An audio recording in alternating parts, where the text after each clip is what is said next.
nights are hot. How's the You day are going? blowing my How's mind. the day going? I love this color gray. I was down there walking on the Mississippi this morning. Not on the river. I'm not Jesus. But like along the Mississippi. Like I love it. It's nice. I love walking on the river. It's nice and foggy. The bridge. It looks kind of cool and gray. Little mist. It was a nice walk. I enjoy this. What song was it? Bring It On Home to Me, Sam Cooke.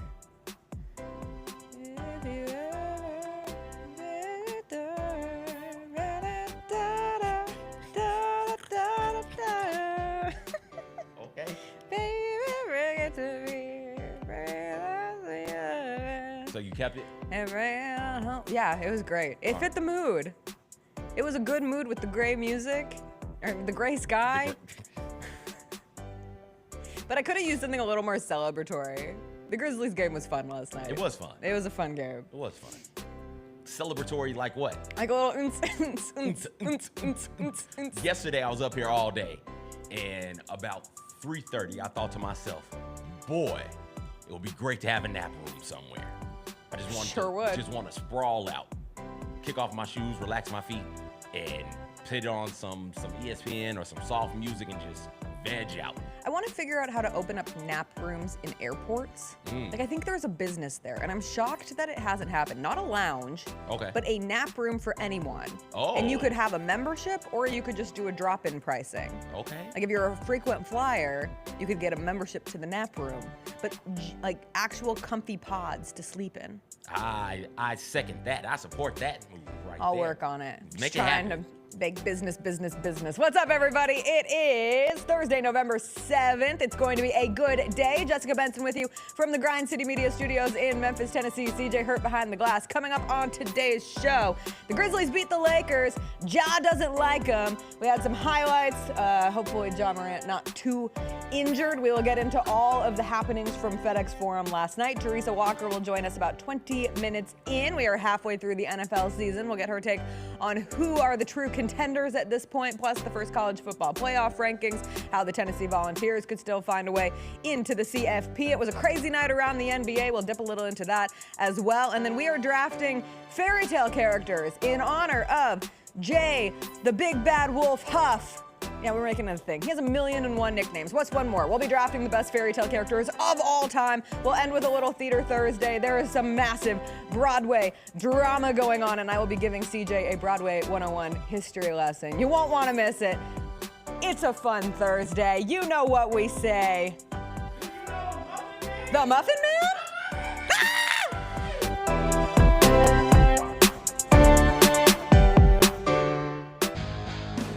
Grizzlies fans know it's the team that gives you the edge.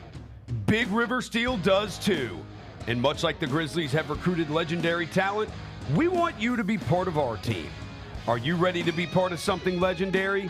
Then visit www.bigriversteel.com. That's www.bigriversteel.com.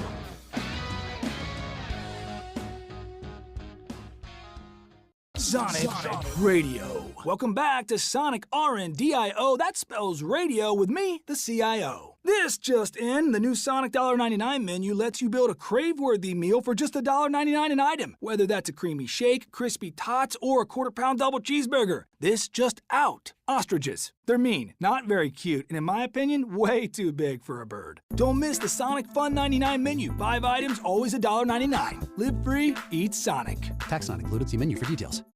Grizzlies fans, dunks, dimes, and no looks are great on TV, but nothing compares to catching them IRL. And that starts with buying tickets at Ticketmaster, the official ticket marketplace of the Memphis Grizzlies and the NBA. Ticketmaster gets you to the game so you can catch every highlight in person. From seeing your favorite Grizzly stars up close to hearing the squeak of the sneakers on the hardwood. Put that jersey collection to use and get tickets at Ticketmaster. There's no better brag than saying you saw it live. See you courtside, Memphis.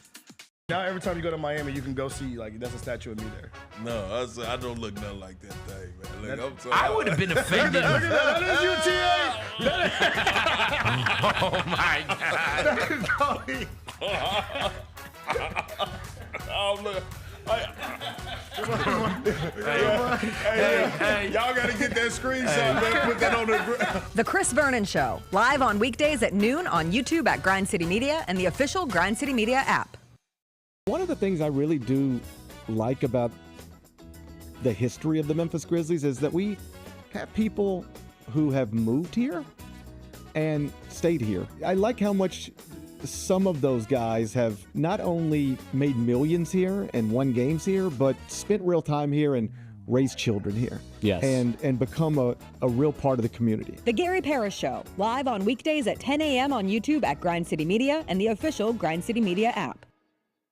You know, we got to talk about Scottie Pippen Jr. Scottie has inked that contract, and he is now officially off the two-way. He is a member of the regular rotation. Well-deserved, from my opinion. Like, he straight up earned this one from all the time put in last season with the injuries to Summer League. Hey, Grizzlies fans, be sure to tune in to Grizzbeat, where the panel and I break down all things Grizzlies and take a look at the rest of the NBA as well. The show is live every Wednesday, 2 p.m. on YouTube at Grind City Media and the official Grind City Media app.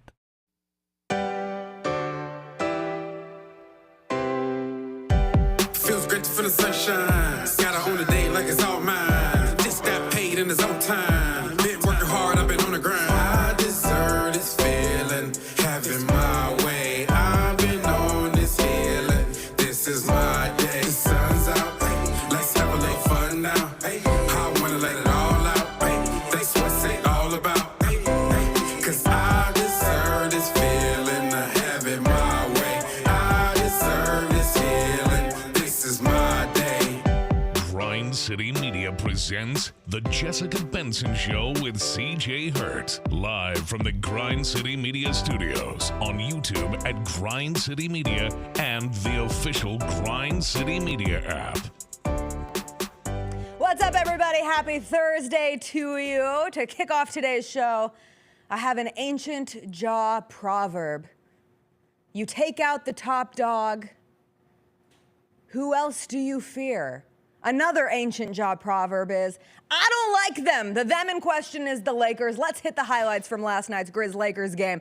Ja Morant, LeBron James, always a good night watching two faces of the league face off. Ja says, congrats on playing your 1500th game, King. Buries the three in his face. Grizzlies would lead 35-27 after the first quarter. A good strategy is always a walking mismatch. Jaren Jackson Jr., a reverse Tom Petty, as he'll always back you down. No AD for the Lakers. Jaren with 20 points, 6 rebounds, 3 blocks. 4-point game late in the first. Ja working Gabe Vincent.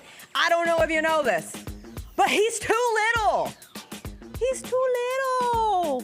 LeBron James takes notes. Ja on LeBron, the back down, offensive foul? No, but another too little. Oh, LeBron James, this is a decision. Ja does not like the Lakers. He will tell you. He said it. Morant hangs, banks it in, and then he goes and gives LeBron just a little love tap.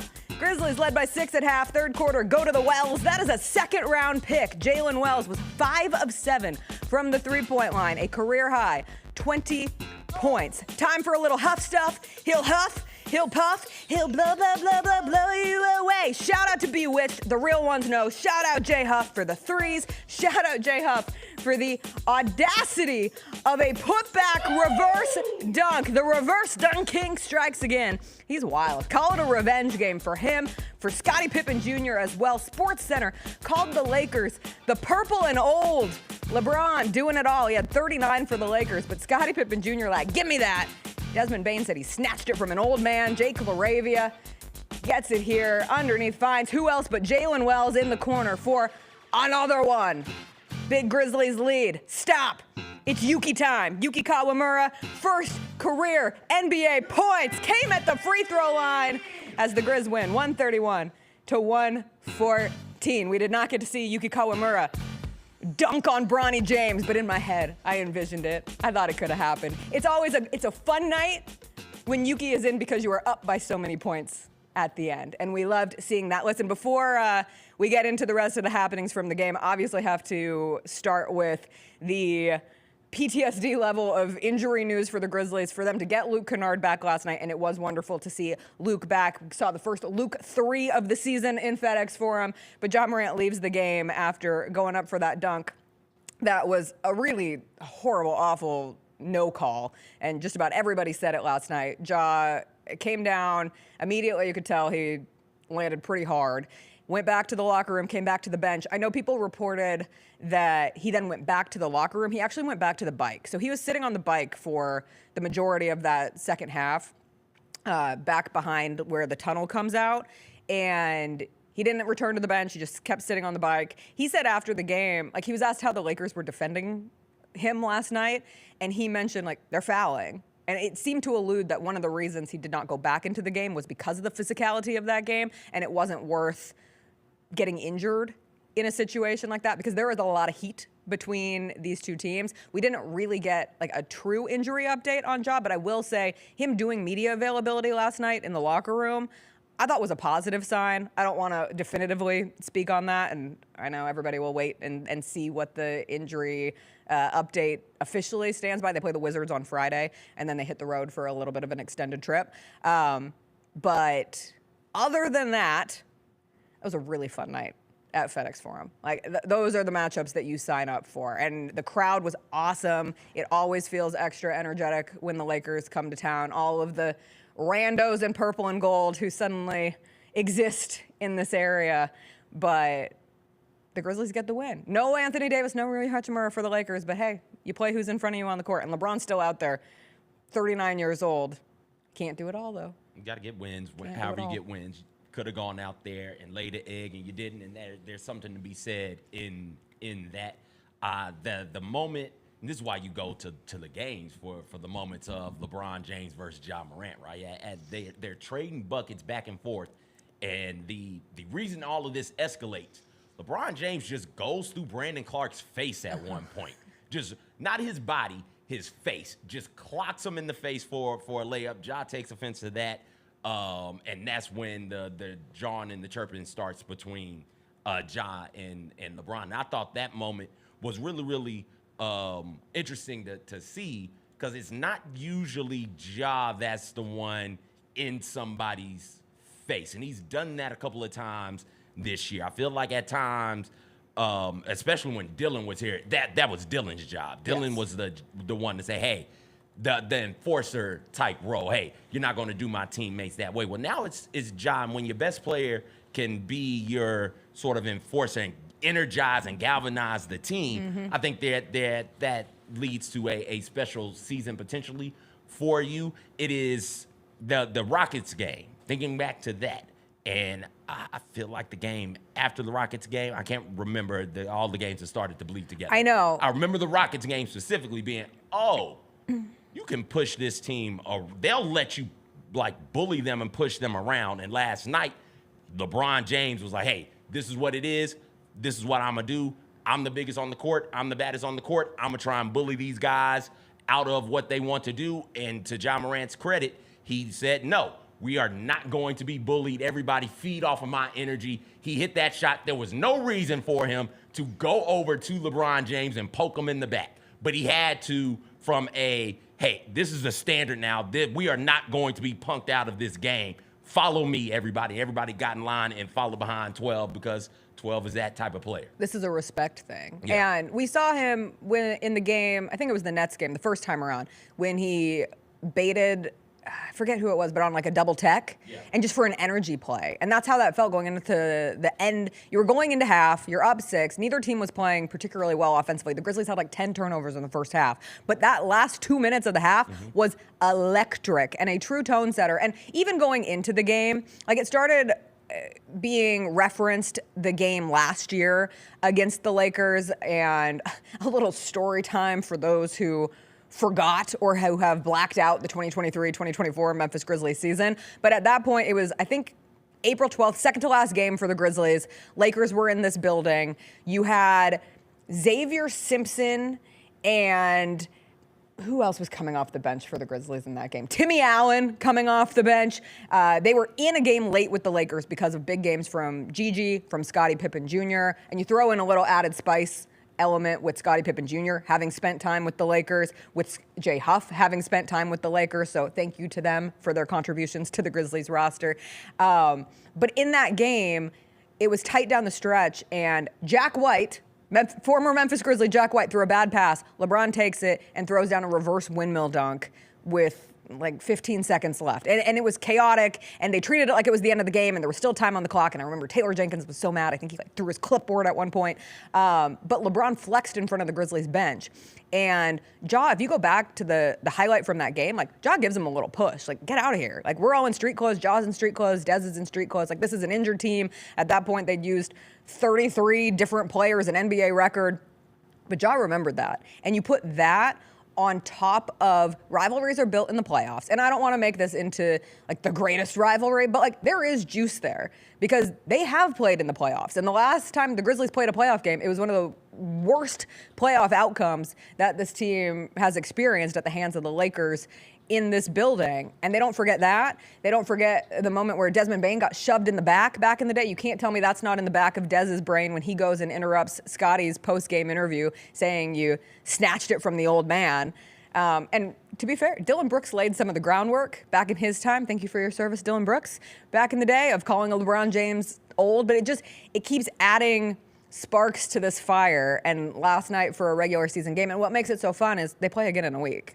They play in LA in a week. And it might be less fun because Anthony Davis might come back, and we've talked about how spectacular he's been. And this Lakers team without Anthony Davis, Jackson Hayes isn't it. Why Jackson Hayes is playing basketball right now is still beyond me, given that they have reopened the investigation into his domestic violence case. But he was last night, and it was nice to see Jaren Jackson Jr. take advantage of a lot of mismatches throughout the game. Zach Edey started the game really well. He had like 2 offensive rebounds in the first 30 seconds of the game. Then you started seeing that they just kept trying to have switches where he was on LeBron, and LeBron James on Zach Edey was not going wonderfully. That doesn't take away. I think if Zach Edey had played the whole game, he would have had his 3rd straight double-double, just because of the smaller side of this Lakers team that they're rolling with without Anthony Davis. And really, outside of Jackson Hayes, they don't have another backup center on that roster. And without Rui Hachimura, you lose size as well. But I thought with Edey, you could look at it and say, why did Zach Edey only play 15 minutes? But when you got what you got from Brandon Clark and from Jay Huff last night, you didn't need to go back to Edey. It gives you the luxury of throwing out these different looks with your bigs. And when Jay Huff plays like that in the 3rd quarter, like, you're rolling with Huff. How many times are we going to say when Jay Huff plays like that until, like, Jay Huff... Well, the first half wasn't great for Jay Huff last night. I understand. Jay Huff, I feel like, should probably be getting more minutes. And where that comes from, y'all figure that out. But you can't not have a player like that at that size on the court, in my opinion. And we just reading through the chat, this might actually be a rivalry because the players don't like each other, and there's a history there, right? Yeah. How many years? Was that 21 when LeBron James looked at the Grizzlies bench and was like, "Yo, it's too many young bleepers in street clothes talking S to me right now." When was the Shannon Sharp incident, right? Like there's some juice to this now. So that's fun.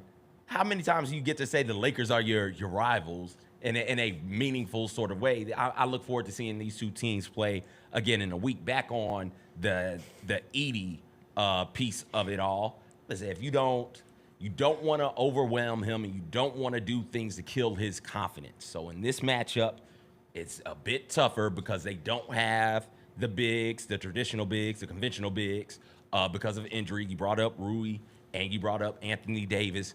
There's a small ball discrepancy, right, where he is getting switched on to a LeBron James. And when that happens, how well is he going to be able to fare against LeBron? LeBron would blow by him. There was one point where Edey was like, hey, I'm sending him left. Somebody help me, and sent LeBron left, and nobody was there to help him. And so, like, you don't want those types of games and those types of moments to absolutely kill his confidence. Yeah. So, yeah, rotate Jay Huff in there a little bit more. Rotate Brandon Clark in there a little bit more to not just protect him from a poor performance, but to protect his confidence also, because it feels like he's a much more confident player right now than what he was to start the season. I agree. And you're getting rebounding from Santi Aldama. Like, shout out Santi. He had a couple nice dunks in last night's game. They couldn't make the highlight reel. I can't include everything in every highlight reel, but the fact that Santi's out there with 11 and 12, like, that's awesome. And the Grizzlies out-rebounding the Lakers last night, 50-37. The difference on the boards in the first quarter was pretty significant. They had 12 offensive rebounds, another 60-point night in points in the paint, and then the three-point shooting. Like, I saw somebody in the chat ask if a second-round draft pick has won Rookie of the Year, and I will have to look. Rookie of the Year. Rookie of the Year. What were you thinking? I was MVP. I was like, wait, Jokic did. Oh, yeah. Rookie of the Year. I'm not saying Jalen Wells should win MVP yet. Don't worry, my agendas were cooking. Last night, watching Jay Huff in the third quarter last night, I was like, 6th man of the year? Wait. Jay Huff? Can we just start at most improved player? Okay, that's fine. Let's start at most improved player and then see where we go. Fine. All right. Pump my brakes, whatever. No, we're not pumping your brakes. We're just moving you from one train to a different train. Oh, I made the connection. Yes. Okay. Yes, you're going to the can MIP I have the cool train. like running after the train moment where like someone extends their hand and I jump onto it? I've always wanted to do that. But then it scares me because what if you fell and got stuck under the tracks and then your legs got cut off? This is where my brain goes. Why is that where You've your never brain thought goes? about that before? No. You've never thought about like the dramatic moment in a romantic, it's not like a rom-com moment, like an old school romantic movie where she's like running after the train and decides that the guy either wants to be with the girl or the girl wants to be with the guy, and then hops up onto the train. And then it's like they have their moment, but like, what if she fell? It would be devastating. I've never thought about It would be fall. so devastating. I've never thought about fall. Well, these are the anxiety thoughts that creep into my mind. These are the intrusive thoughts that creep into my mind. Also, what's up with your Achilles? Would you be able to risk it with the Achilles? I'm running a half marathon, don't you know? What? Running a half marathon and running after a train going full speed and then jumping onto the train feels a little bit different. If Brandon Clark can get his bounce back, I can get my bounce back. How much bounce did you have? Limited. Okay. Limited. The three-point shooting, though, for the Grizzlies to have 5 threes in the first half of that game and then end up going 17-34. You're looking at the Lakers last night saying you really don't want to get into a shootout with the Lakers, but ultimately the Grizzlies make 2 more threes than them, 7 more shots from the field than them. The hot shooting of Jalen Wells, excellent, especially bouncing back. To see him bounce back from a rough night on Monday in Brooklyn, I thought was really promising. And at this point, the NBA released its first Rookie of the Year ladder, where they keep track of the candidates for Rookie of the Year. And you've got 2 Grizzlies on that list. You have Zach Edey and Jalen Wells, both starting for this team right now. And Jalen Wells last night with a 20-point game. He is second in rookie scoring because number 1 overall pick, Zachary Risachet, had a hell of a game for the Hawks last night in a win over the Knicks. He had 33 points, 6 of 10 from 3, along with 7 rebounds, 3 assists, 2 blocks, and 3 steals. But as it pertains to the Grizzlies, to be getting this kind of production this early, like Jalen Wells is ready. It really blows my mind, the growth from Game 1 Summer League Jalen Wells to what we are seeing right now. And there's a great piece. Drew Hill had a nice profile up on Jalen Wells over at the Daily Memphian about the attention to defense, and that's something he's taken personally because a lot of teams he felt he met with in the draft process only saw him as a 3-point shooter, not a 3-and-D guy, like leaving the defense out. And so he's taken a lot of pride in that side of the game, which has been great as well. We will take a quick break. When we come back, Teresa Walker is going to join us. We'll get her take on the Grizzlies thus far. Now, over 500 on the season, 5-4 at the 9-game mark. We'll talk to Teresa about the Grizzlies, talk to her about the NFL, past the trade deadline now, who are the true contenders this season, and the college football playoff rankings when we come back. Goldberg announces he's going to have a retirement match in 2025, and he said this on College Game Day. We know you're trying to ride the coattails because the 2025 is supposed to be the year of John Cena. Goldberg, I have a message for you, my guy. We don't care about your retirement match. Your retirement match was 3 years ago. Go somewhere, go away. Tune in to Grind City Wrestling weekly on the Grind City Media app and on the Grind City Media YouTube channel. When it's all on the line, you turn to the strong, the stable, the unwavering. To those with a history of raising their performance to meet the moment. It's true in basketball. It's true in banking. Grizzlies Checking from Pinnacle. Play hard, bank easy. Open a Grizzlies checking account with at least $100 and a recurring direct deposit by August 31st. And you could receive a $200 direct deposit bonus into your account. Details at grizzliesbanking.com. Member FDIC. Thanks for showing up, Memphis. Nothing beats catching your Grizzlies IRL, and nobody knows that better than you. So next time you want to hit up a game, Ticketmaster's got your back with tickets to every upcoming matchup. Whether you're catching the Grizzlies at home or on the road, you'll find tickets at Ticketmaster, the official ticket marketplace of the Memphis Grizzlies and the NBA. Keep putting that jersey collection to use and get Grizzlies tickets today. There's no better brag than saying you saw it live. See you courtside again soon, Memphis. Justin Timberlake. I'm bringing sexy back. The Forget Tomorrow World Tour. Live in Memphis. Justin Timberlake. FedEx Forum, Saturday, November 23rd. Get tickets now at livenation.com. The brand new single Selfish is available to stream and download now. So if I get jealous, I can't help it. For more, hit up justintimberlake.com. One of the things I really do like about the history of the Memphis Grizzlies is that we have people who have moved here and stayed here. I like how much some of those guys have not only made millions here and won games here, but spent real time here and raised children here. Yes. And become a real part of the community. The Gary Parrish Show, live on weekdays at 10 a.m. on YouTube at Grind City Media and the official Grind City Media app. The three big beats this week. One was root for points in honor of John Roser. How about that Miami-Louisville game? Good Crushed grief. the over, which was 60. Finished with 97 total points, 52-45. Meanwhile, the Academy's covering again, both Army and Navy, getting the job done. This. Army, best start since 96. America. Navy crushed Charlotte. They're ranked 23rd and 24th in the country. The Odds Couple, live at 2 p.m. on YouTube at Grind City Media and the official Grind City Media app.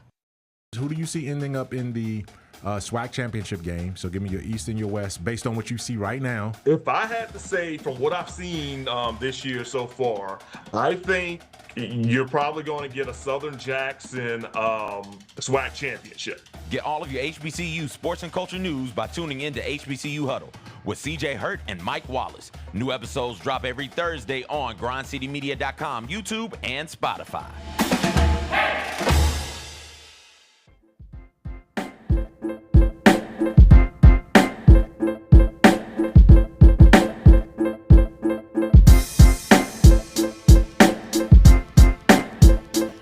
Welcome back on this beautiful morning following a Grizzlies win over the Los Angeles Lakers. Our chat question of the day: what was your favorite part of last night's Grizzlies game? With 45% of the vote, the entire game was my favorite part. I love that. All encompassing.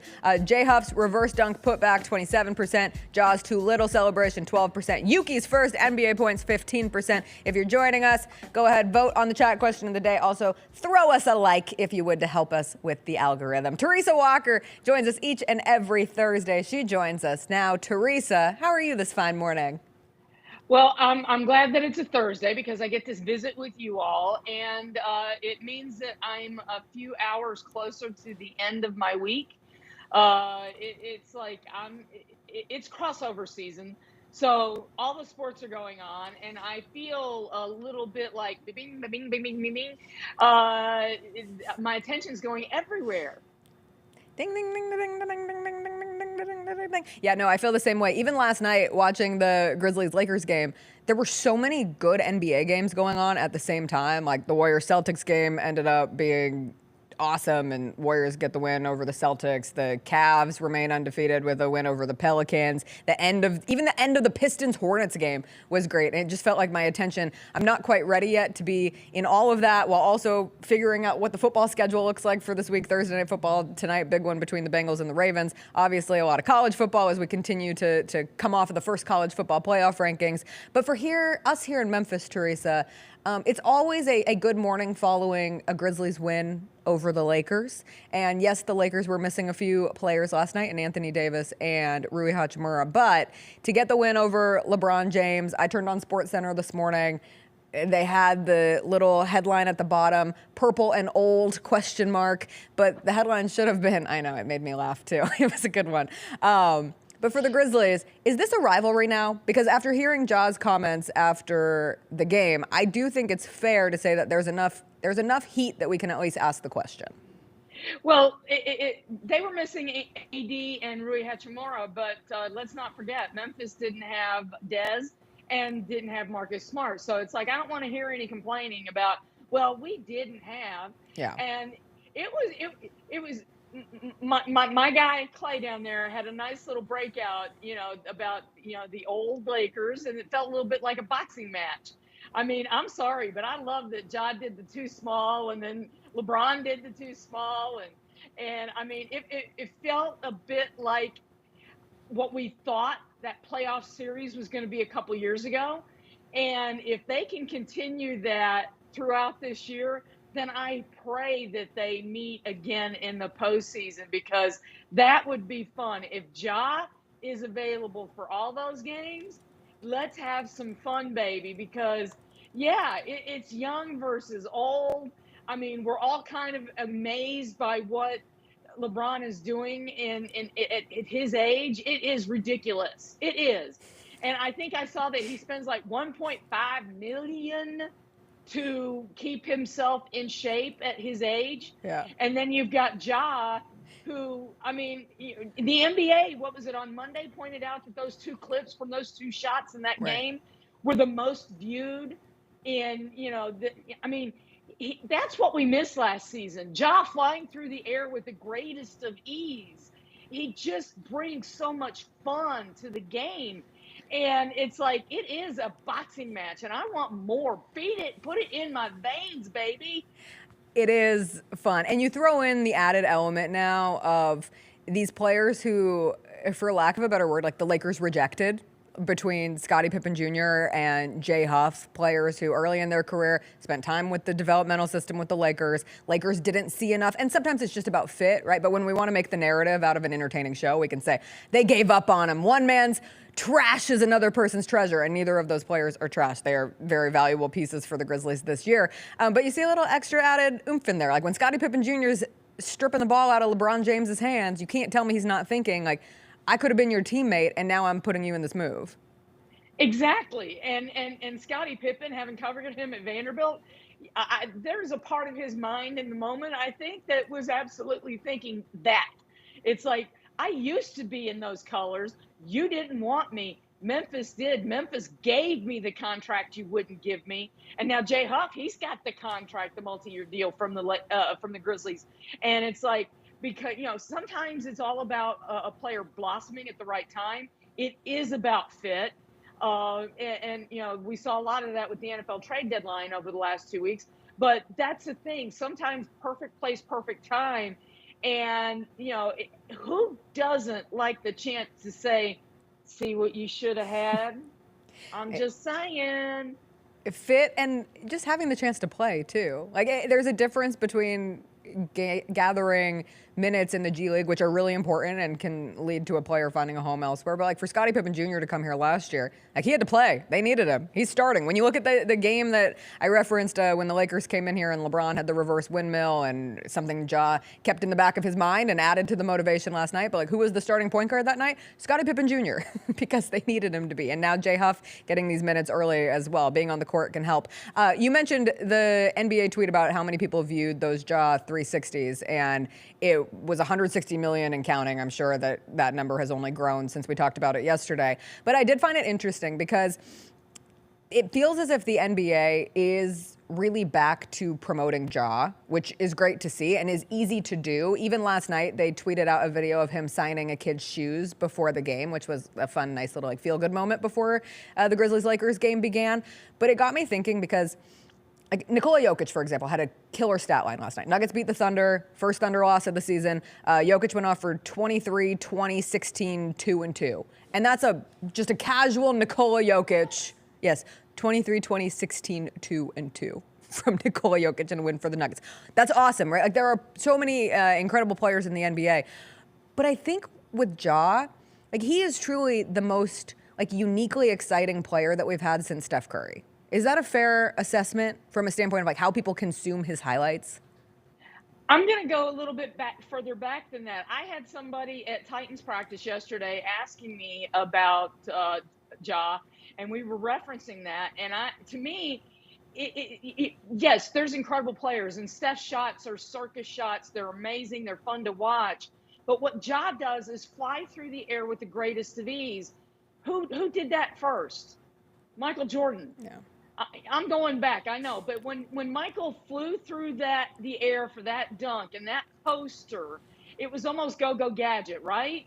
CJ, you remember what I'm thinking there? The dunk contest from the free throw line. He's jumping. Yeah, everybody. How does he hang in the air that had long? that poster. The poster, yes, and that's what we're watching Ja for, is to see. Oh my God, did he really do that? A 360 reverse layup. And he's hanging in the air, and he's the body control that Ja shows, and you just don't know what he's going to do when he's up in the air with the ball.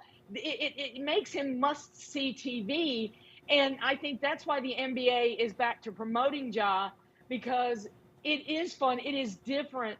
I mean, Jokic and Luka, they can hit long shots. We've seen that with Steph. You know, Steph did those things before. Great stat lines, that's fine. But what we see with Ja is sheer magic, and it's like aerial artistry, and it's literally like the high-flying show that you would go to the circus. We don't make people who float, right? And I had this thought watching the layup on the social media for the umpteenth time. It is that Jordan clip, Teresa. The Jordan, the 90s, the dunk contest, he floated through the air, right? Yes. We see people get up quick. Blake Griffin got up. DeAndre Jordan got up. LeBron James in his prime got up. Dominique Wilkins got up quick. And they just got up, and with such power, Shaq, and such authority, Giannis, just put it on you and shake and rattle the rim in ways that are really, really electrifying and really, really exciting. We don't have a lot of people who kind of just glide and float through the air. Dr. J did, Michael Jordan did, Ja Morant is doing that right now, and that's what makes it so fun when he does get up in the air, watching the acrobatic nature of his game take off. That's what makes it so fun to sit down and watch, and that's why we continuously watch it, because we don't make a whole lot of people who can get up that high and stay up there that long. Every time somebody asks me, like, how does Ja stay in the air that long? I always say flubber. Like, that's my answer. And Flubber's not real. Flubber's a Robin Williams Disney movie. That was fantastic. If you've never seen it, R.I.P., never forget. But that feels like the only answer. You know, like, how do these people defy gravity in a way that others don't? And I'm like, well, certainly they stick some green goop on the bottom of their shoes and use a little extra. But it is remarkable to watch. And even in the two examples you gave of Jokic and Luka, Teresa, I think one of the things that the NBA appreciates about Ja Morant, he's American. Like, we are all about the globalization of the game, but you've got to have some American-born stars, and Ja is one of them. Ding, ding. That's the other thing. Yeah, to your point, Teresa, the two players that you named, great players, Jokic, I just went because I didn't believe you. Went and looked at that box score. Are you kidding me? Isn't it insane? How did I miss that? I don't know. I have to find that game. Yeah. And Luka, they aren't American-born, and we are thirsting for that type of player right now. Ja Morant seems to be fitting that mold a bit better than even Tatum and Brown right now. And better than Anthony Edwards at this exact moment. But right now, in the 9-game return of Ja Morant this season, he has shown like the heights of the interest level that he can generate, which is where you certainly hope that he's not going to miss significant time for this team following that injury last night. That would not be a fun thing for this group as they continue to work shorthanded. You mentioned you were at Titans practice yesterday, Teresa, coming off of the NFL trade deadline. The Titans are not in contention for an exciting finish to this NFL season, we will say. But I am curious from your perspective now at the halfway mark of the season, who are your most legitimate contenders through your eyes after the moves that have been made and where they stand thus far? At this point, I am thinking that the Ravens and the Chiefs are playing for the AFC Championship. I mean, and seriously, the way the Chiefs have gone, they've won 14 straight, dating back to last season. Is this a team that can really maybe chase an undefeated season? And, Buffalo, they've got to play Buffalo. They've got to play Houston, so that it's going to get tested. But Detroit, coming out of the NFC, that's the other team. I mean, they absolutely put a whooping on the Titans just over a week ago, and now they were helped by so many turnovers and short fields and things like that. But when you say that, the funny thing is this. It's amazing how one win can change things. The Titans had less than a 5% chance of making the playoffs going into Sunday. They win they win a game on Sunday in overtime, and suddenly they jump back up. Now, not a ton, but this is the thing. There are 9 games left. In the NFL, it is how you play in November, December that truly determines how your team and your season goes. And now the tough part for them is the next 4 or 5 weeks, all against winning teams with winning records. It starts Sunday at the Chargers, but this is where their defense, I think Will Levis is back this week. I mean, he's missed 3 games. Today will be a big tell. He's been limited at practice so far. Yesterday was a glorified walkthrough because their bye was way back the first Sunday in October, and they are trying to play 13 straight weeks. It's tough, and so they're trying to nurse some guys through this. So I'm curious to see the offense is there. You can see Brian Callahan's scheme getting guys open. And Calvin Ridley, since they traded DeAndre Hopkins to Kansas City, and for people who thought DeAndre was dissing them with his Remember the Titans dance, no, it was a shout out, a thank you. And he later clarified that on social media. He thanks the Titans. Think about this. He had been in the desert in Arizona, sent there by Houston. Tennessee put him on a team where he can play for a ring. And that was his way of saying thank you. And remember the Titans. It was not a diss. But it's going to be interesting to see what the Titans do. And the fans that are like, no, you want to gain that hurt draft status. No, this is a team that played 9 rookies Sunday. They are, their center is now an IR. They've got to see what they've got in this team so that they know what to shop for next offseason. Is DeAndre Hopkins Patrick Mahomes' version of Tom Brady and Randy Moss? That has been something that's picked up steam after DeAndre Hopkins shared a picture of Brady and Randy Moss. Obviously, they combined for 23 touchdown passes in the 2007 season. DeAndre Hopkins coming off of a very good game, 8 catches for 88 yards, 2 touchdowns last weekend for the Chiefs. Do you see the vision, Teresa? I do, because, and I'll say this, who's probably happiest in Kansas City at his arrival aside from Patrick Mahomes? Travis Kelce.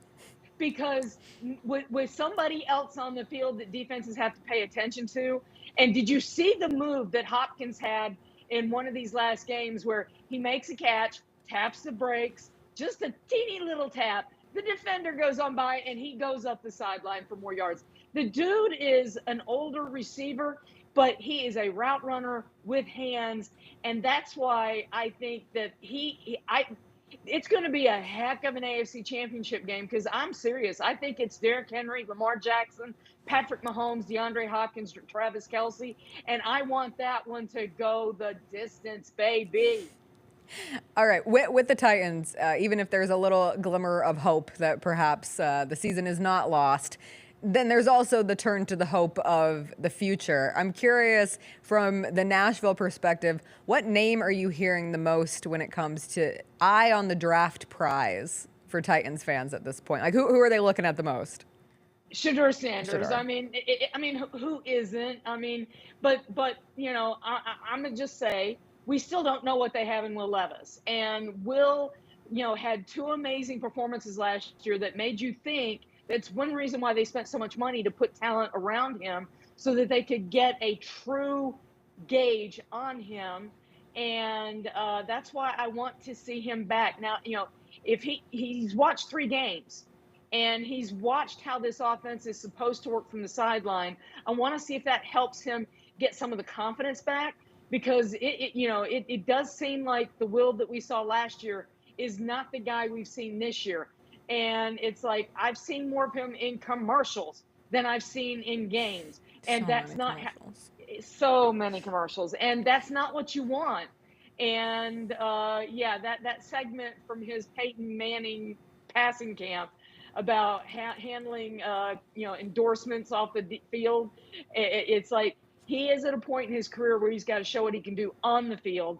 That's what matters most, and the Titans are desperate to see what they've got. Do they look better with Mason Rudolph to you, Teresa? No, they don't. No. But here's the thing. Have they been more productive these last couple of weeks? Yes. I'm going to give credit to the offensive line, giving him a little bit more time to work.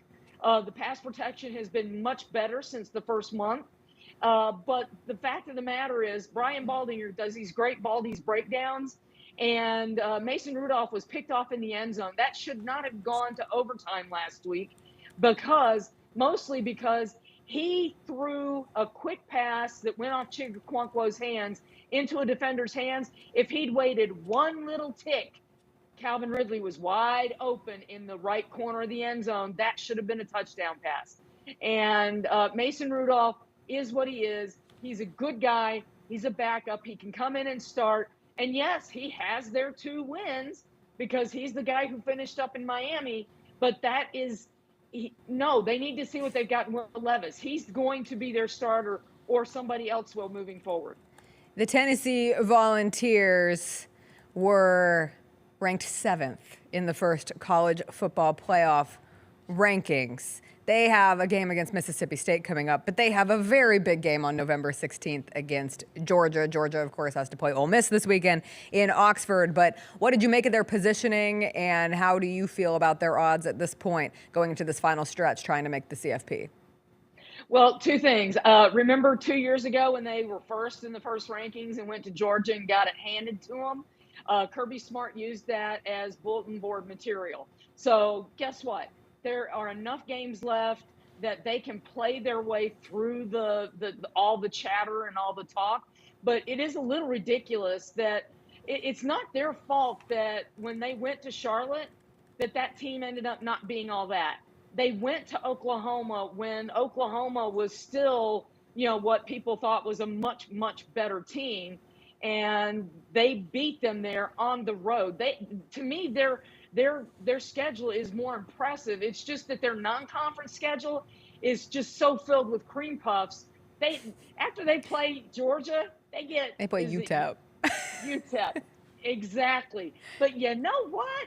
They come to Nashville in the regular season finale. Sure do. That could be a top 25 game. So one last chance to pop.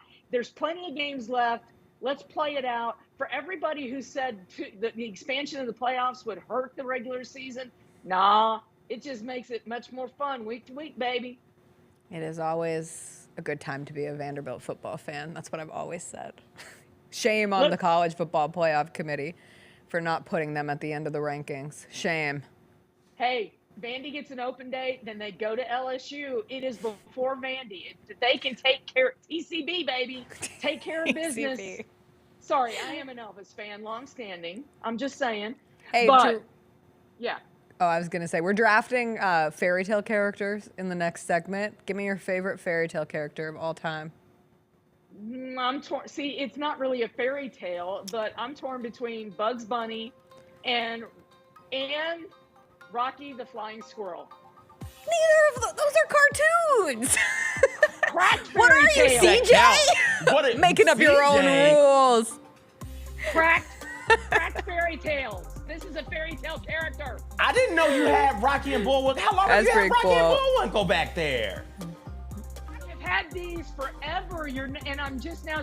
See, I have got a thing on my plan that is Rocky the Flying Squirrel. I'm just saying. I love Rocky and Bullwinkle. Teresa, I'll let you pick them only because you have a physical Rocky with you. That's what you get. Teresa, we'll see you later. Thanks as always. Consensual heart hands. That is Teresa Walker. You can follow her at Teresa M. Walker. Find all of her latest at the Associated Press. All right, we'll take a quick break. We'll come back. We'll wrap up our conversation about the Grizzlies' win over the Lakers, and then we will be drafting fairy tale characters. CJ texted me this morning, what should we draft? And he said presidents, and I said CJ. CJ, come on. And then I was trying to write J Huff highlights, and I said he huffs and he puffs. And all right, let's draft fairy tale characters and make it happen. So we'll draft the best of the fairy tales. We'll do a little Theater Thursday, some movie news from the week before we get into the rest of our day when we come back.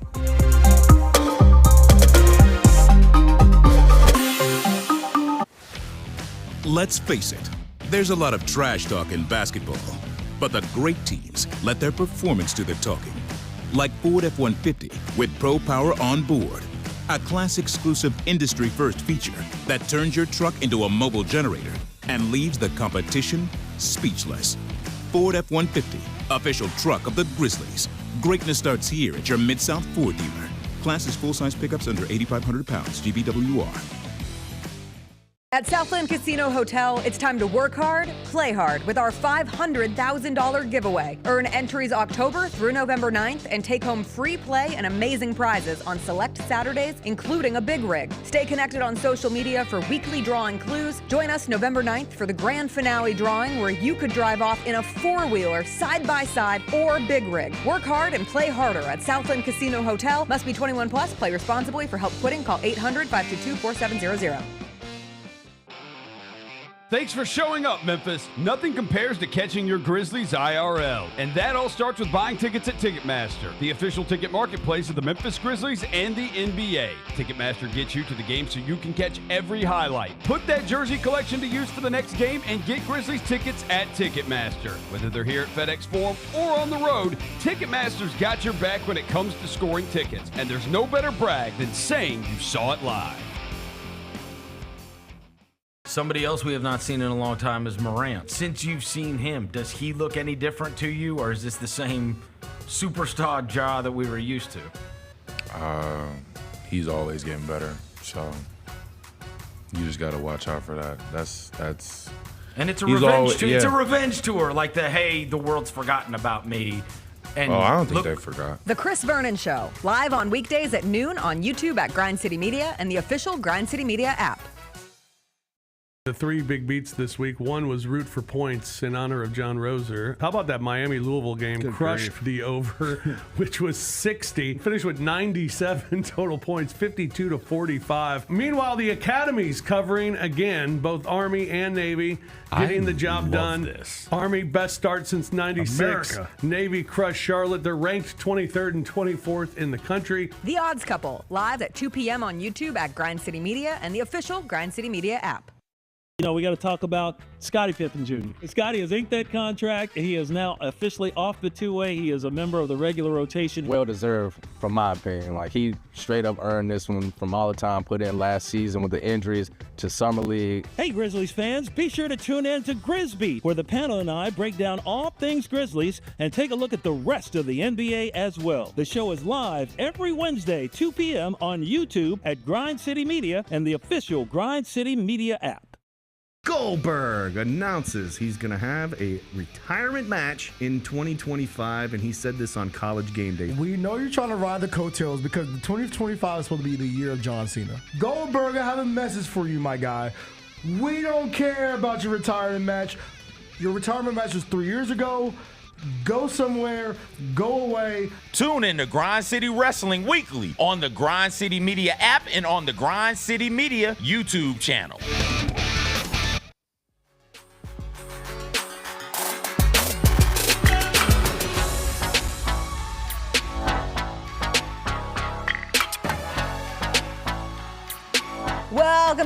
Welcome back. Grizzlies take down the Lakers tonight at last night at FedEx Forum.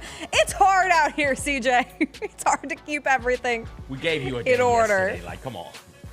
You gave me a day yesterday? Gave you a day yesterday. Come on. We did the show, came back, did the Vernon show, Yeah. went and did Grizzlies Lakers. That sounds like a real Did the restful warm-up day. show. That sounds like a real Did the Grizzlies pregame show. The real restful day. Like, come on. Be better. Got to do a walk-off win. We've already nearly, I think we're at a third of the home wins from last season. We've already had 3 wins at FedEx Forum. I got to use my step stool for the first time. What a difference a year makes. I finally got to use some big changes in the walk-off. Got to use my box.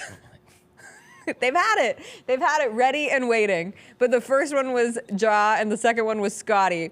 And then last night was Jaren, and I finally got to stand atop my little mini tower. You got to use. Yeah, I know. I just just be normal. Just be normal for once. I am being normal. Kyra's the normal. one squealing right now. What do you want to call it? Listen. It's a wooden box. Hey. It's a crate. You use your box. I was a little scared because I support it. I'm wearing a couple people. This is embarrassing. Okay, here Multiple we go. people last night stopped me and said, "You're finally wearing heels to games. That's nice." I was like, "What? Who's keeping track of my shoes?" Why? I don't know. They're like, "You look nice." I'm like, "Did I not look nice before? Give me a break."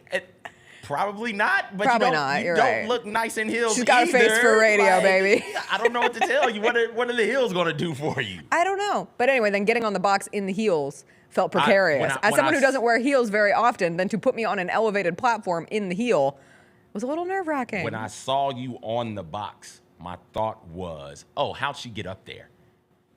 Who helped her get up there? You just stepped up in the heel? Stepped right up. In the heel? Just stepped right up. They put it down. You seem like the mental exercise for me. It's like in front of me.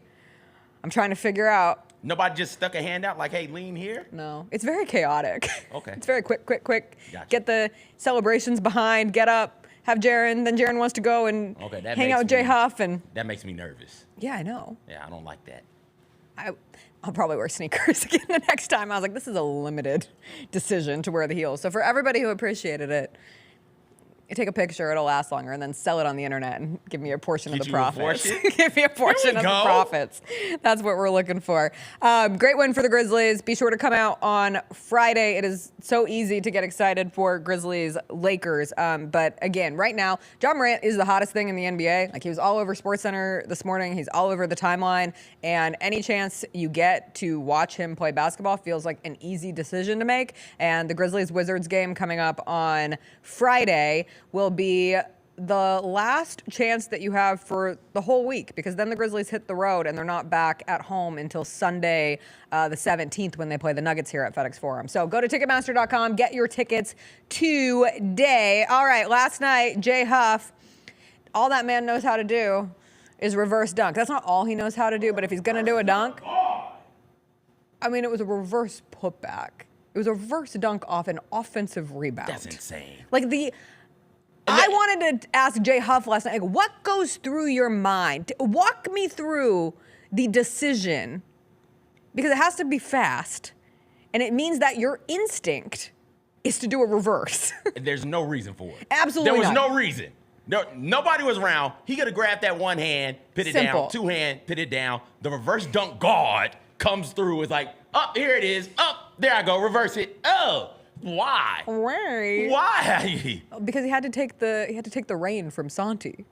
Santi was the reverse dunk prince of this team, and now Jay Huff has had to establish himself as the reverse dunk king.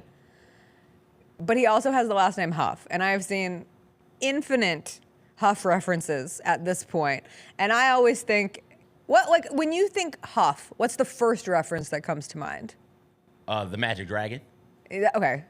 Because it's Puff. The Magic Puff Dragon. the Magic Dragon. So I think Fair. about drug use. I also think about, like, I'll huff and I'll puff and I'll blow your house down. That's what Kyra said. Okay, that's what Kyra yeah. thinks. Okay. And then I also do think of the Bewitched song that I was very happy popped into my head this morning. And I was like, God, we don't give Bewitched enough credit. Such a niche. So niche. Somebody out there with the interest in Bewitched and the I hope. Grizzlies is flipped the hell out when they heard you say that. I hope so. It was only two people. I was one of them. It is more than two people. I guarantee you My it's not. people loved Bewitched. I have such a core memory of jumping on my neighbor's trampoline and singing along to Bewitched C'est La Vie, because it was the Disney commercial for like a year. Yep. Say you will, say you won't, say you do what I don't, say you will, say you be. They rotated C'est La Vie. that. Some people say I look like my dad. Ha-ha. Samantha Mumba. Baby, come on over. That one, tonight. Cleopatra. They rotated those. Yeah, that's why those have such a specific place in my heart. Anyway, because of Jay Huff, all that to say, we are drafting fairy tale characters. What is a fairy tale character? I think of fairy tales as primarily Aesop's Fables and Grimm's Fairy Tales. Like, I had a giant book of Grimm's Fairy Tales as a young tot. What is fairy tale character to you? We'll throw those two, absolutely. We will throw in Mother Goose characters. We will throw in nursery rhyme characters. The Arabian Nights. What's that? 1001 Nights? 1000, yeah. Yeah, those stories. Okay.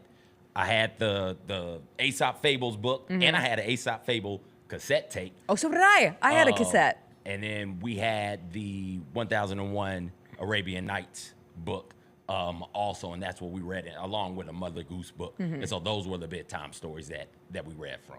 Okay, so we will be drafting from... If it's a character in a Shrek movie, it's probably a fairy tale, but we won't be taking Shrek characters because those aren't fairy tale characters. Those are movie characters. And we are not taking Disney characters. However, Disney movies like Cinderella, Snow White, and Sleeping Beauty were based off of Grimm's fairy tales. And they are much scarier than what Disney presented. You know, the stepsisters cut off their toes? Yes. That's good stuff. They do that in, like, one of my favorite musicals of all time is Into the Woods, Stephen Sondheim, and it is a hodgepodge of fairy tale characters, and they, like, saw off the girl's foot to fit in the shoe, and then they also go blind. Oh, turn up. And that happens in the Grimm's book go. as well. Yes. So, okay, who gets the first pick? Kyra, throw the ducks up. Is it a duck? All right, throw a coin up, Kyra. What is this? Oh, it's a dragon. Oh my gosh, this is the best day ever. I'm chasing the purple dragon. Oh, there we go, purple dragon. There we go. My God, that was like my slowest racer yet. Yeah, let's go. When I think fairy tale creatures, fairy tale characters, my favorite one, the one that immediately comes to mind, is the Big Bad Wolf. Give me Big Bad Wolf, because Big Bad Wolf appears not in one, but in two fairy tales. Just as a legit menace. He can huff, he can puff, he'll blow houses down, and he'll eat your damn grandmama, swallow her whole.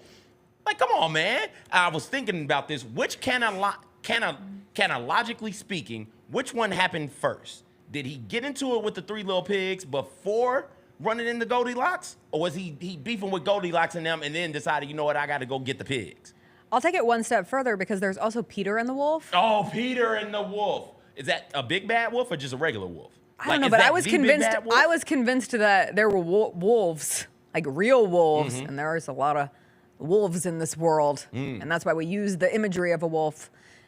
But I think he was a big bad wolf. Okay, so I thought all wolves were big bad. Yeah. You don't have any small.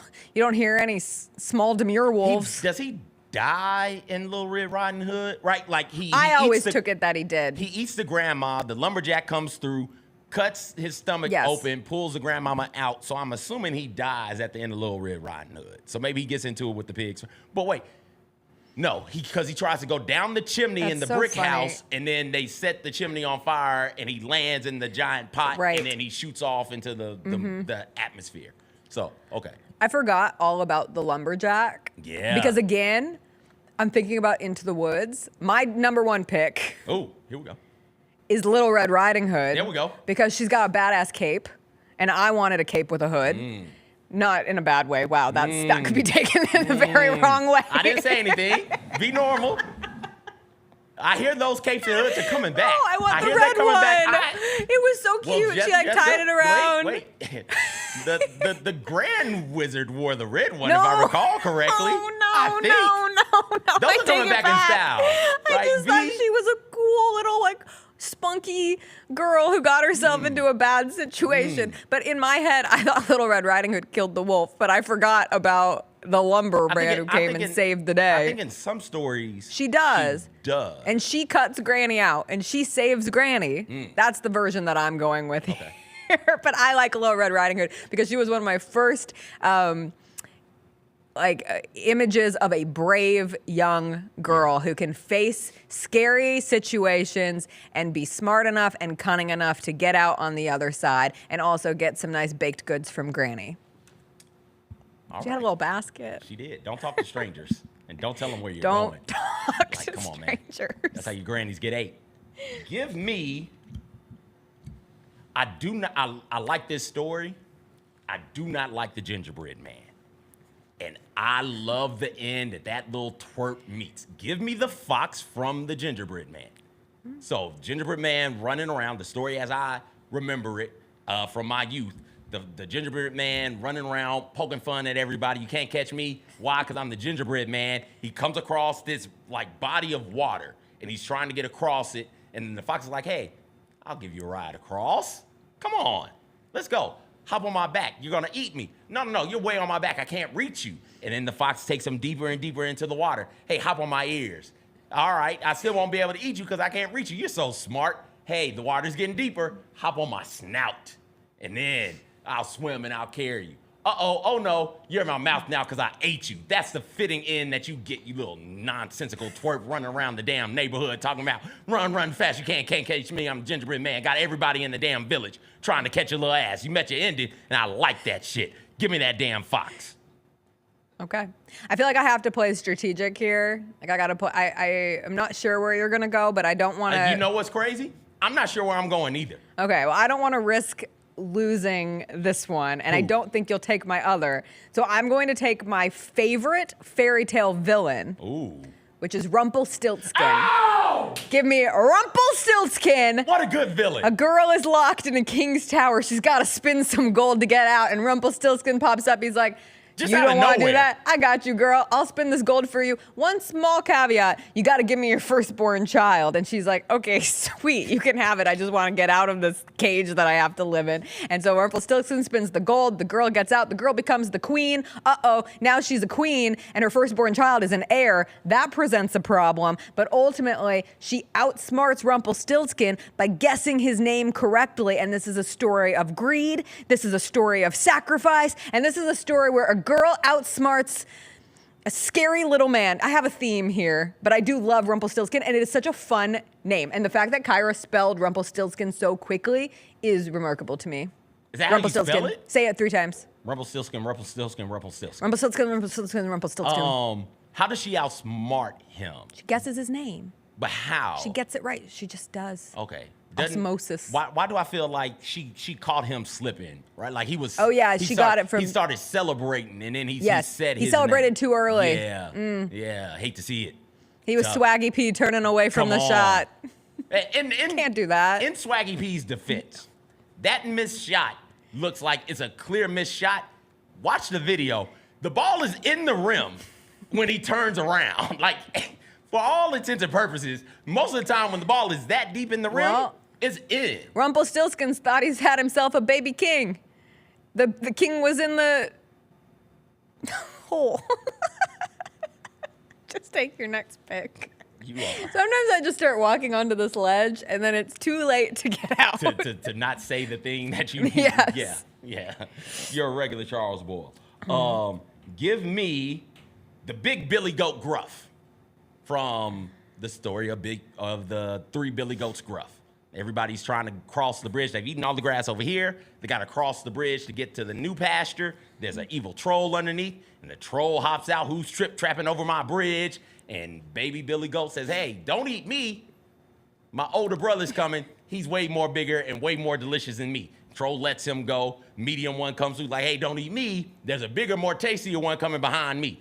The baby Billy Goat and the medium Billy Goat knew that the big Billy Goat was that one. And the troll tried to eat him and got his ass whooped. I love when a villain gets his ass whooped by a big, bad Billy Goat. I love the big, bad Billy Goat. Well, not big, bad, but the big Billy Goat in the big Billy Goat Gruff. Yeah, okay. Give me that. That's a good one. My next one that I will take is give me the most beautiful girl in the world, Rapunzel. Imagine being so beautiful. How many of the most beautiful girl in the world fairy tales do we have? Yeah, but she's the most beautiful girl in the world. I mean, this man like went blind in a briar patch for her. Wasn't Sleeping Beauty most beautiful? And then one Snow White, and then wasn't... Snow White was the fairest of them all. Fairest, okay. Sleeping Beauty... Cinderella. Cinderella was but a simple servant girl. Okay. I was just asking. Rapunzel was the most beautiful girl in the world. Take out the fact that she was 12 years old. Turn up. It gets a little weird when you put ages on some of these things. But imagine being so hot that a man goes into a briar patch to try to get your number, to try to get with you, and he goes blind for you, and then you're so powerful that your tears cure this man's blindness. I loved the thought of some girl not being locked in the tower because that's really devastating for her and like a lot of trauma. I hope she got a great therapist one day because talk about mommy issues. But she lets her long hair down and this man climbed up her hair. I have thin hair. I can't imagine having hair thick and strong enough that someone could climb up my hair. I did always think it was unfair that she had to snip, snap, cut the hair at the end, but like it is what it is. Work it. Work the pixie cut. Is she the first pixie cut? I think maybe. In the movie, she went from a blonde to a brunette when she cut her hair. Yeah, to insinuate that she got like uglier and the prince still loved her. How messed up is that? You took her. She lost her hair. Yeah, because I like the theme of it. I had a really beautiful, my great aunt Marjorie had this like beautiful Rapunzel book because there were different, that was the cool thing about fairy tales, like different print editions of them. And this one had like the vines and the flowers were all holographic. Nice. And I loved it. I would make her read it to me over and over and over again. Nice. I'm gonna take somebody who stands on business, as a youth would say. If you pay me for a service, yeah, that's wild outside. What is happening outside? If you pay me for, if you hire me for a service and you refuse to pay me for said service, well, I'm gonna get it how I have to get it, right? So you can't call the Pied Piper and say, hey, get these rats up out of here, and then when you do, we'll pay you. And when he gets the rats up out of there, you say, oh, nope, we're not paying you. And not expect him to come and kidnap your children and take them to a cave and hold on to them forever until they die, presumably. I don't know what happened to those kids. Give me the Pied Piper. Pay him when he's supposed to be paid, and if you're not going to pay him, he's just going to take your children. I rock with that. That's a good one. Yeah. With mine, I'm going with an all-girls team here. Oh, come on, Jessica. I'm sorry, do you hate women? Yes. I think, isn't it clear? I thought we all voted on Tuesday about that. Did we make that apparent to you, broads? What are you talking about? All right. I really didn't mean to take all women. But when you think I'm going to do what a man tells me to do today? Give me Sleeping Beauty, simply because this girl slept for 100 years. I think she deserved to sleep a little more. Like, Sleeping Beauty is the ultimate goal. I don't even care about the moral. I don't even care about the prince. I don't even care about the spin wheel. I don't care about the offshoot with the Disney version and Maleficent, who I do think is a top-tier villain because she's scary as hell. But just the idea of a girl who gets to rest, that's a beautiful thing. I was going to take her with my last pick. Because whether she wanted it or not, that man came through and kissed her and saved her. I know, and guess what? I think she just wanted to nap. Sometimes I just want to nap. Every day I just want to. You'll find me yapping or napping. That's all I do. I'm either yapping or napping. Oh my goodness. All right, so this is I like my picks. I've got a couple. What was that for? I like my picks. Let's see here. Who do I could go with a grade A hater, or I could go with I'm not gonna go with the hater. Okay. I'll go with the little pig from the little pig, specifically the one who built his house out of brick. Give me that one from the story of the three little pigs. Why brick? Because he did the right thing. One, he wasn't lazy and trifling and like the other two. And two, he was kind enough when the other two got in trouble to let them come in for a little bit and be protected, right? Like that's the real reason. It's sometimes when you do the fairy tales come with all types of lessons, and you could take 4 or 5 big lessons from the story of the three little pigs and the big bad wolf. One of the prominent lesson everybody takes is, hey, don't be half-assed when you go to complete these tasks. Got to do it the right way. Don't do it to just get it done. Do it all the way through the right way. Otherwise, when adversity comes, things will start to fall around you, and you might not be able to handle that. But the other thing is, hey, even though you do the right thing and other people don't do the right thing, if they need help, let them come in.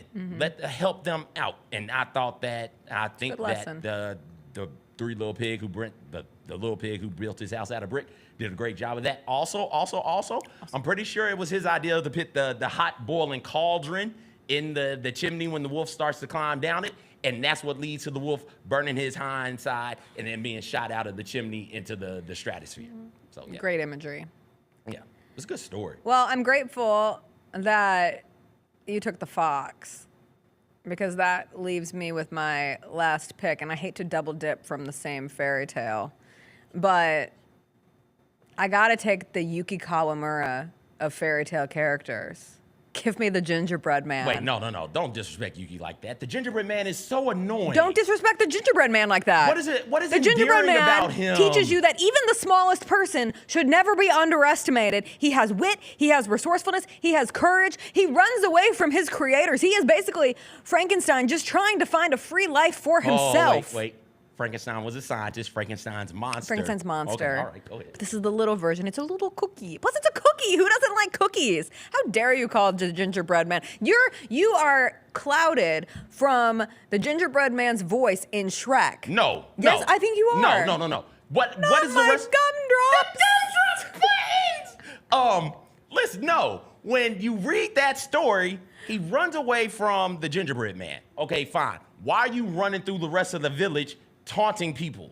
Like, hey, you want some of this? I'm sorry. You want some of this? You can't have none. You know It's why? Yuki hitting run, the gritty. Run as fast as you You're can't catch me. I'm gingerbread You man. can't catch that's me. Annoying. It's not annoying. It is annoying. He's an annoying character. He's talking his shit. Yeah, but there's no Let the man reason. live. He's talking his shit for no reason. Nobody is provoking him at all. He's just walking into the room like, hey, guess what? Delicious gingerbread man here. None of you can have none until that fox eats him. And that's what he gets, his comeuppance. I think the gingerbread man is misunderstood. I think the gingerbread man is a little shit. What made your short list? The hater was the fox from the story of the Fox and the Sour Grapes. Just grade A hating. Just like clearly you want those grapes, and when you can't get them, all of a sudden the grapes are sour. Get out of here, man. But I respect that level of hate. Jack from Jack and the Beanstalk. You're telling me this buffoon actually hit on some magic beanstalks, gets up there, climbs to the top, and steals a pot of gold and like a gold egg laying goose, and then kills a giant? Are you kidding me? Jack is up there. The witch from Hansel and Gretel is up there. Just so scary. Who puts kids in cages? Somebody. Terrifying. I actually didn't mean that. I just meant it literally. When I was a kid, I was really scared of the witch from Hansel and Gretel because I thought I would be like hanging above a pot in a cage someday. Yeah. I also have Rumpelstiltskin on. Yeah, he's great. Yeah. I also had Goldilocks just because I think she teaches the most important lesson. Don't go into a home that's not yours. I took a different lesson from that. What did you take? White women can do anything. She's stealing from bears. You know what? It might explain a lot. It might explain a lot. I had the Ugly Duckling. Oh, that's a good cute one. That's a good one. Ugly Duckling matters too. I had the Princess and the Pea, which is I thought about putting the Princess and the Pea on there. I always thought again, this goes back to just wanting to take naps. I just thought it'd be so fun to like sleep atop 20 mattresses. Like that must be the most comfortable thing in the world. God forbid you feel a pee. Can't do that. Anyone can be a princess. You don't have to look a certain way to be a princess. That was the lesson that I took. The Little Mermaid, which the Grimm's version is pretty gnarly at times, if I remember correctly. And the Frog Prince. Because you can kiss a frog. How many frogs have you kissed? Oh, God. A handful. A handful? A handful. Okay. I don't know. Are we saying a frog has to be physically not the most gifted person, or can the frogginess come from inside? It can be both. Okay, then at least a dozen. At least a dozen now. Okay. We go up. All right. We go up. All right. Thank you for joining us for our... Wait, Devin says I was dressed like Inspector Gadget last night. No, what you're are dressed these like people? Inspector Gadget right now. Look at the screen. Do. Inspector Gadget. Do. What happened? Why haven't we had a comeback of that? Give it time. We just did a movie, like 15 years ago? Wasn't there a remix done to that song? Yes. I'm looking it up during the break. All right, we'll come back. CJ watched a movie. He's going to tell you about it. You didn't watch it? No. Oh. I'm just excited to watch it. Okay, well, we're both excited to watch a movie. We'll talk about it. Plus, I have an actual Broadway 101. I'm going to start giving CJ and you all some history of the theater in a very fun way. Don't be afraid. Don't think it's lame. It's someone from Agatha All Along. So there's a hook because I know more people watch that. And it's very dramatic and very juicy, and it's going on right now. We'll get into it when we come back. There's no substitute for experience, the knowledge gained from having been there before, and the passion to share what you know to make everyone around you better. It's true in basketball. It's true in banking. Grizzlies Checking from Pinnacle. Play hard. Bank easy. Open a Grizzlies checking account with at least $100 and a recurring direct deposit by August 31st, and you could receive a $200 direct deposit bonus into your account. Details at grizzliesbanking.com. Member FDIC. Thanks for showing up, Memphis. Nothing beats catching your Grizzlies IRL, and nobody knows that better than you. So next time you want to hit up a game, Ticketmaster's got your back with tickets to every upcoming matchup. Whether you're catching the Grizzlies at home or on the road, you'll find tickets at Ticketmaster, the official ticket marketplace of the Memphis Grizzlies and the NBA. Keep putting that jersey collection to use and get Grizzlies tickets today. There's no better brag than saying you saw it live. See you courtside again soon, Memphis. Justin Timberlake. I'm bringing sexy back. The Forget Tomorrow World Tour. Live in Memphis. Justin Timberlake. FedEx Forum, Saturday, November 23rd. Get tickets now at livenation.com. The brand new single Selfish is available to stream and download now. If I get jealous, I can't help it. For more, hit up justintimberlake.com.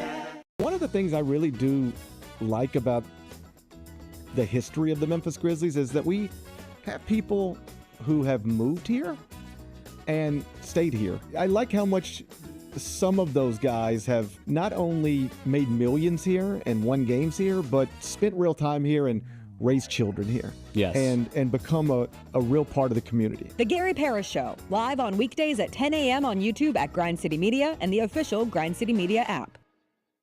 You know, we got to talk about Scottie Pippen Jr. Scottie has inked that contract, and he is now officially off the two-way. He is a member of the regular rotation. Well deserved, from my opinion. Like, he straight up earned this one from all the time put in last season with the injuries to Summer League. Hey, Grizzlies fans, be sure to tune in to Grizzbeat, where the panel and I break down all things Grizzlies and take a look at the rest of the NBA as well. The show is live every Wednesday, 2 p.m. on YouTube at Grind City Media and the official Grind City Media app. Who do you see ending up in the SWAC championship game? So give me your East and your West based on what you see right now. If I had to say from what I've seen this year so far, I think you're probably going to get a Southern Jackson SWAC championship. Get all of your HBCU sports and culture news by tuning in to HBCU Huddle with CJ Hurt and Mike Wallace. New episodes drop every Thursday on grindcitymedia.com, YouTube, and Spotify.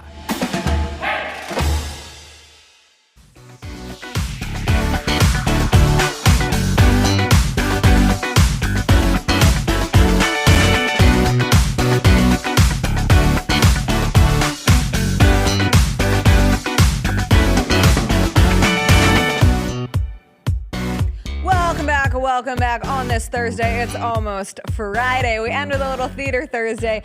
Stories from the movies, stories from the entertainment world, stories from the actual theater sometimes are enough that I am ready to share them with CJ and you so that everybody else can understand what's taking up my timeline at the moment. CJ, Patti LuPone.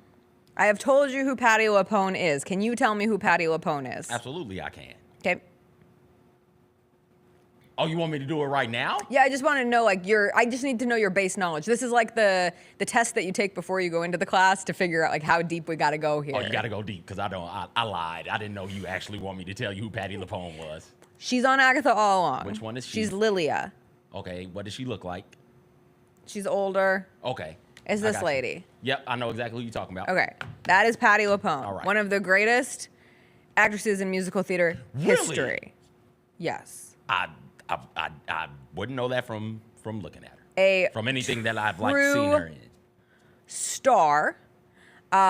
She is a Tony Award-winning Broadway actress. She should have won the Tony for Anything Goes. I will say it forever and always. But she's very, very successful and very beloved in the Broadway community, but also like capital D diva. Like probably the biggest diva on the Broadway stage and still working. Really? Like she is notably difficult, but proud to be so, and makes it known how particular she can be, the grudges that she can hold. And this grudge is what has come back into the stratosphere recently, because I have to take you back a little bit back in time, right? So, yes. I was trying to figure out where I know her from. What do you know her from? 30 Rock. She's Frank's mom in 30 Rock. Yes. That's where I know her from. And that's why, after seeing that character, and she's played a couple of other characters in like 1 episode or 2 episodes from various TV series. I say all that to say, seeing her in that role did not scream Broadway juggernaut when I saw it. And so my first like recognition of her, I saw her when I was a kid where I was, I guess, a preteen, in one of the revivals of a show called Gypsy. But I was familiar with her because she starred as Eva Perón in the original Evita. And we went through my obsession with Evita. That's the whole reason that I ended up going to Argentina and singing Don't Cry For Me, Argentina outside the Casa Rosada. That said, after Evita ended and she was received the highest of praise. She has notoriously said that whoever wrote Evita hated women because it was such a hard score. She asked for it to be changed because vocally it was such a challenge. The writer of it was Andrew Lloyd Webber, and she obviously had a relationship with Andrew Lloyd Webber. Andrew Lloyd Webber of Cats, Phantom of the Opera, Jesus Christ Superstar. Yes. You say, obviously she had a relationship with... I'm saying because she was in his show. Got you. Like, I didn't want it to seem like she's in the show and doesn't know Andrew Lloyd Webber. Like, they knew each other. He cast her as Eva Perón. When she said, whoever wrote this hates women, she was saying Andrew Lloyd Webber hates women, in my opinion, because of how the show was written. So coming off of the success, that was her first Tony Award. She won Best Actress in a Musical. Don't Cry For Me, Argentina becomes a song that, like, expands outside of the musical theater realm and is in the pop culture space. Like, even if you don't know Broadway, even if you don't know Patti LuPone, like, chances are you at least know the phrase, like, Don't Cry For Me, Argentina. So that said, after she is in Evita, she ends up being in Les Mis. For one, she was Fantine in Les Mis. She's becoming a continued like powerhouse in the theater world.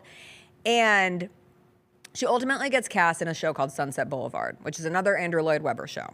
And she stars in it on the West End in London. So that's like their Broadway.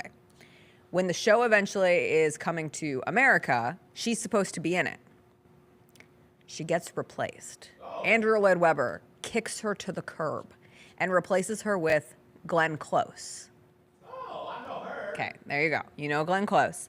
So she was supposed to be in the LA production and the Broadway production. She gets kicked out. This starts a lifelong feud with Andrew Lloyd Webber.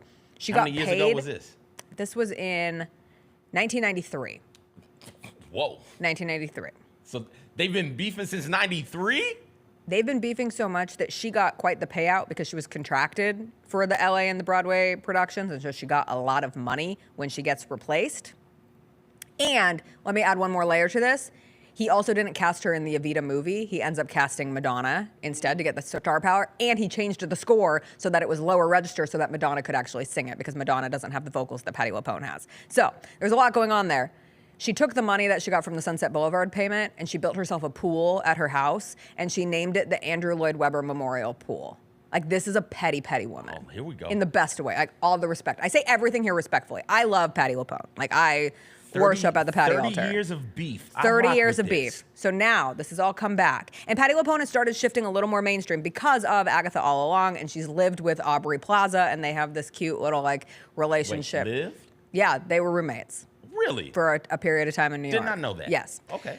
Sunset Boulevard, this show that has never been roommates? Great question. Okay. Well, they're in the show together, and I don't know. Sometimes people do it just like if you're filming something or working on a project somewhere in the same capacity, and you don't both need places to live. I don't know. Sunset Boulevard, never really a show. Not my cup of tea of a show. Glenn Close was in it. It's fine. It's been revived. It's a musical. Okay. It's on Broadway right now. And it's Andrew Lloyd Webber's. it's his original show. So Okay. the way that this works, we talked about this a little bit, but there's the original show. And then when a revival is done, a new director can come in with a vision. So you revive the original material, but it can be done in a different way. So a man named Jamie Lloyd has done the revival, and it opened to critically acclaimed reviews on the West End. Why does his name sound familiar? I don't know. It shouldn't. I don't think you would know it for any particular reason, but it's on Broadway. But the person who's starring in it, who's the lead role, is Nicole Scherzinger from the Pussycat Dolls. And she is supposed to be, like, I have tickets for this show. Like, I have been waiting for this Don't show. You wish your Girlfriend was hot like me. Loosen up my buttons, baby. Da da da da da da da. What's in? When I grow up, I want to be famous. I want to be. Na-na. Yeah, that one. Okay. But she's a Broadway star. Like, Nicole Scherzinger's in this production right now, and people like say it's one of the greatest single female performances in the history of theater. Like, I have tickets for it at the end of December, and I get emotional thinking about it. Like, she's supposed to be a runaway for the Tony, but there's also another revival of Gypsy coming, and Audra McDonald's going to be spectacular in that. Anyway, great year for Broadway. Patti LuPone goes on The View this week and announces that she is going to see Sunset Boulevard on Wednesday. So she went last night. So this has now happened. Patti LuPone, notorious hater of Andrew Lloyd Webber, hater of Sunset Boulevard, called it a lumbering musical while she was talking to the crew of The View. Oh, snap. What's that? I said, oh, snap. Oh, snap. Oh, snap is right. And she said she can't wait to see it. But she won't hide her opinions. She'll probably give love to Nicole Scherzinger because everybody is. But anytime she can give a dig at Andrew Lloyd Webber, and she is very politically active, has said some things in the past, and so she probably wasn't in a very good mood yesterday. So she went to Sunset Boulevard in a bad mood. Everybody, the people can't wait. The people can't wait to find out. I can't believe I haven't seen a picture of her there yet. I haven't seen somebody talking about seeing her at Sunset Boulevard, her facial expressions yet. So but that's how I'm going to spend the rest of my day. Where would she sit? Like, would she sit front row? She could. Just to make the mean faces at the people? She absolutely could. How have the pictures not come out yet? I don't know. Somebody's got something. But one of the other quotes from her on The View was Joy Behar said that the new production has good reviews, and like they really are spectacular reviews. And she said, well, we'll see. There's no accounting for taste. Gasp. Oh my goodness. Gasp. This is what the people are. Between this and the Hugh Jackman Sutton Foster rumored relationship, like Broadway, the block has never been hotter in Broadway. Are they in a relationship for real? I think so. Well, turn up. I saw that show that they did together. Yeah. And it looked like they wanted to make sweet, sweet love in the middle of that show. Like, the chemistry was palpable. Like, I hate that show. It's not a good show. Okay. Their chemistry made the show. We never need another Music Man revival. I just want to put that out there into the universe. 76 trombones. Who the hell has 76 trombones? Anyway, there's your Patti LuPone update. All right. So Patti LuPone, tremendous hater. Grade A hater. You as a hater, I felt like it was important for you in this Broadway history class to know who the greatest hater is. I now know Patti LuPone is. That's Frank's mama. And that's the seer witch from Agatha. Yes. And she's got beef with Andrew Lloyd going back to the 90s. And she's still hating on this dude. I rock with it. Correct. I rock with it. A forever hater, if you will. Let's go.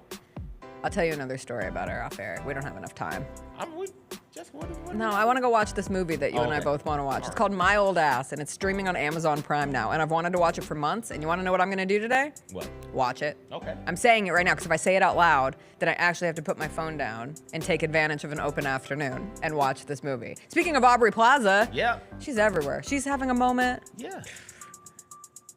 You want to watch this? Oh, you sent it. Yeah, that's why. I thought it meant that you had seen it, and I thought you were gonna give me a review. No. I want to see it. I think it just started streaming maybe yesterday. I could have the dates wrong, but yeah, I'm excited to see it.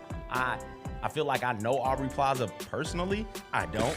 There's no reason for me to feel that way. I'm very invested in what Aubrey Plaza does from a movie, TV show standpoint. I loved her on Parks and Rec, and then after that, I've just kind of been an Aubrey Plaza supporter going forward. So yeah, I'm looking forward to sitting down and watching this also.